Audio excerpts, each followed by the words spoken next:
God, we had the best time. You know, chemistry is a weird thing, and you don't know if that's going to be there, but we immediately hit it off and could play off of each other, and it was open, it was safe, and it was joyful, and yeah, I had it. She's amazing. I'm in awe of her. She's a great actor and a great comedian. All right, guys, so today we got to talk about a leftist who once again turns to accusations of racism, sexism, homophobia, transphobia, bigotry. You know what it is. They turn it at anytime they receive criticism that they don't like, okay? It can't be because the criticisms are actually in good faith and that they're honest criticisms that you should, think about, digest, and maybe make some changes, right? So you can get better. No, it can't be that, right? It has to be some type of ism or phobia, right? That's what it has to be. Can't be anything else.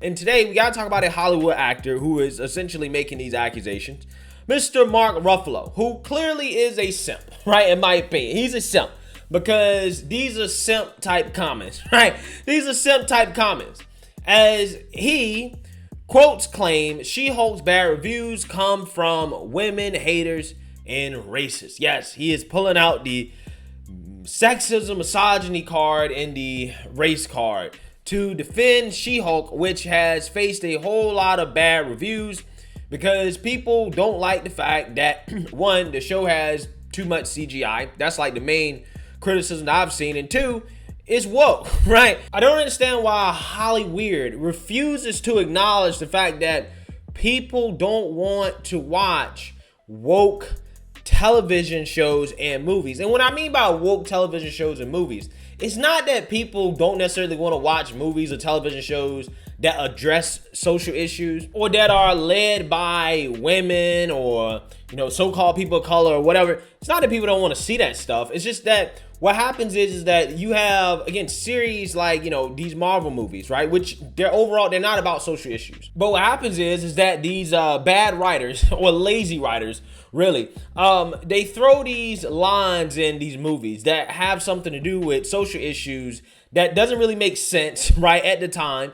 They do it as a way to woke virtue signal, okay, to try to paint a certain group of people as, evil or bad based off, characteristics they were born with, right? I mean, particularly if you are, straight, you're white or you're male, you catch a brunt of that, right? Where they will, throw a line in there to, say something bad about, white men or, straight people, or try to say that, as a woman, I've been through this, that, and the other, catcalling and people telling me I can't control my anger and I'm oppressed and yada, yada, yada, yada, right? That is what they do. Okay, it doesn't make sense in the context of the actual story. Now, again, there's ways to do this. Like, for example, I don't really watch movies like that or television series because I don't have time, but because my girlfriend has been making me try to have time to do this, I've actually started watching the Walking Dead.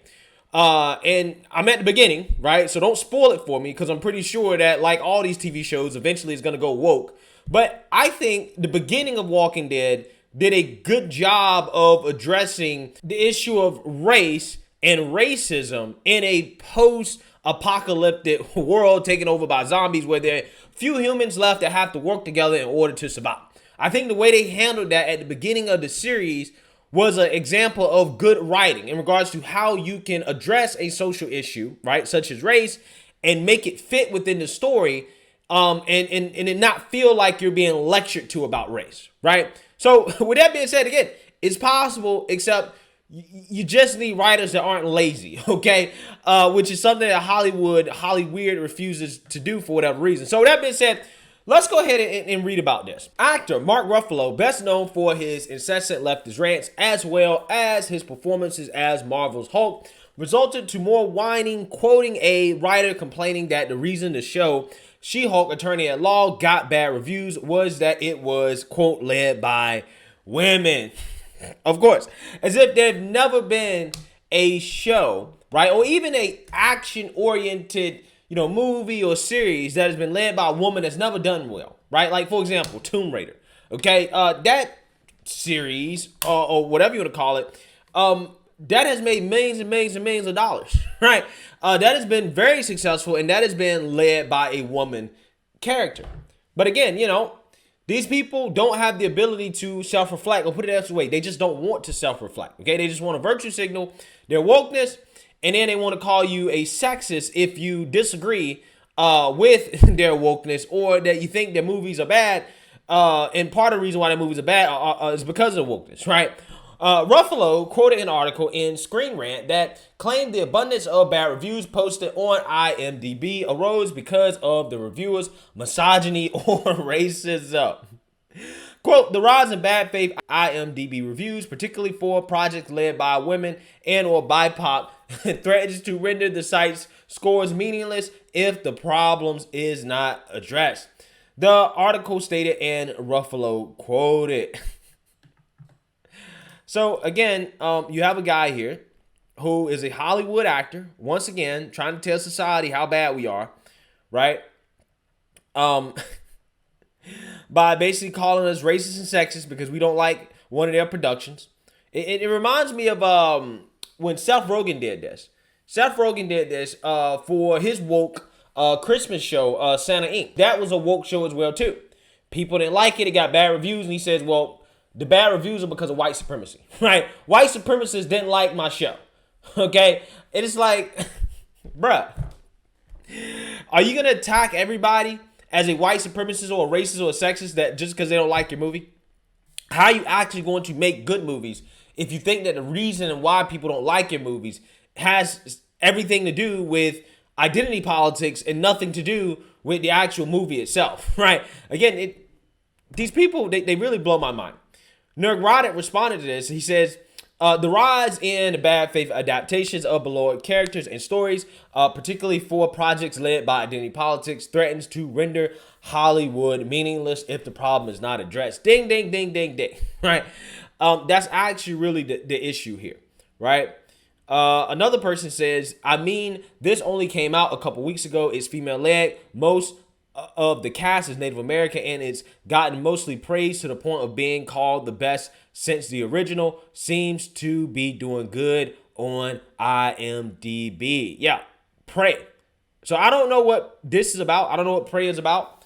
But again, if it's something having to do with, I don't know, Native Americans or whatever, and written good and is led by a female character or whatever, I mean, it's going to get good reviews, right? If it's a good show. I mean, it is what it is. Emmanuel Cabalhug says, it has little to do with gender or roles led by women. She-Hulk got bad reviews because the storyline sucks, and the She-Hulk series uses a lot of CGI instead of practical effects. Do better, Marvel. She-Hulk as a comic is amazing, but TV series is bad. Yeah. So, again, these people don't really actually want to address the real issues. They won't address that. She-Hulk Attorney-at-Law stars Tiana Maslany as Jennifer Walters, the cousin of Bruce Banner, who becomes Hulk. The current IMDb policy leaves the LGBTQ plus community, as well as women and BIPOC working in film and television, particularly vulnerable to unnecessary vitriol and harassment, the article declares. So basically, they're trying to get the policy changed to the point where you can't criticize any film that is led by women or so-called people of color or LGBTQ people or made by those people or has themes in those films that are related to, you know, women, people of color, lesbian, whatever. They don't want that to be criticized, right? That is what the goal of this article here is, okay? To make it so you can't criticize a certain group of people because they're oppressed, and any criticism of them has to be coming from a place of racism, sexism, bigotry, you know, right? What I'm saying. Ruffalo's fealty to political correctness has been demonstrated for years. In December 2019, when he was worth an estimated $30 million by some reports, he decided to trumpet his empathy for the capitalist system, pontificating on Twitter, quote, it's time for an economic revolution. Capitalism today is failing us, killing us, and robbing from our children's future. Again, says a guy that's made over $30 million. $30 million. Capitalism is killing us. Seems like he's having a great life, right, on the red carpet, enjoying the fruits of capitalism. In September 2019, Ruffalo asserted his support for Senator Bernie Sanders and socialism, tweeting, Democratic socialism per Bernie Sanders is basically the political system that works for all of us, not just 1%. Healthcare for workers, education for workers, sick leave for workers, and a fair tax system. Again, I want to be writing the IRS an extra check, right? Is he writing the IRS an extra check, or does he have a team, an army of accountants slash lawyers that are, helping him avoid paying more taxes than he wants to pay? I'm pretty sure it's the latter here. By the end of November 2019, Ruffalo was at it again, saying Sanders that he would beat Trump's he said, I know that he has the grit, and I know he has this huge infrastructure, and the young people dig him, and of course, a good part of the squad signed off on him. I'm very excited about what he's doing. He's already pushed the Democrats to the progressive values he already has, and he keeps leading in the field even today, and he'll beat Trump's In June 2017, Ruffalo targeted the white conservatives he claimed NBC and MSNBC had hired. Ruffalo linked to a petition demanding NBC executives stop the white conservative hiring spree. Guys, y'all let me know who on MSNBC is a white conservative. I can't think of one white conservative on MSNBC. I think the closest thing they have is what? Joe Scarborough, right? And this guy is literally saying that MSNBC is tilting to the right, right? Tilting to the right. MSNBC. Wow, incredible. This guy's delusional. But I guess my ultimate point here, guys, is that this let's blame racism, sexism, bigotry, homophobia, all this stuff every single time you don't get your way is a loser's mentality, especially when it comes to the individual. If you go throughout life and every time you lose, let's say, for example, you don't get a job, and you blame sexism, racism, bigotry, right? You blame everything except, I don't know, maybe your resume, maybe your job interview performance, maybe there's something you said during the interview, maybe some way that you presented yourself. If you blame everything except those things that actually have to do with you getting the job, then you're never going to get better and you're never going to move up, right? You're never going to move up. You're never going to progress. You're never going to become a better version of yourself because you don't have the ability to self-reflect. Self-reflection is not blaming society for why you are failing, right? Or why people have issues with your, job performance or whatever. You got to look inward and self-reflect and to really tell yourself where we're going wrong in order to self-improve, or else you're going to find yourself, in a bad place, okay? Which is exactly where Hollywood is headed, okay? Because of their inability, their refusal to self-reflect. Let me know what you guys think. Make sure you like, comment, and subscribe. Most importantly, share a black sort of perspective. Peace.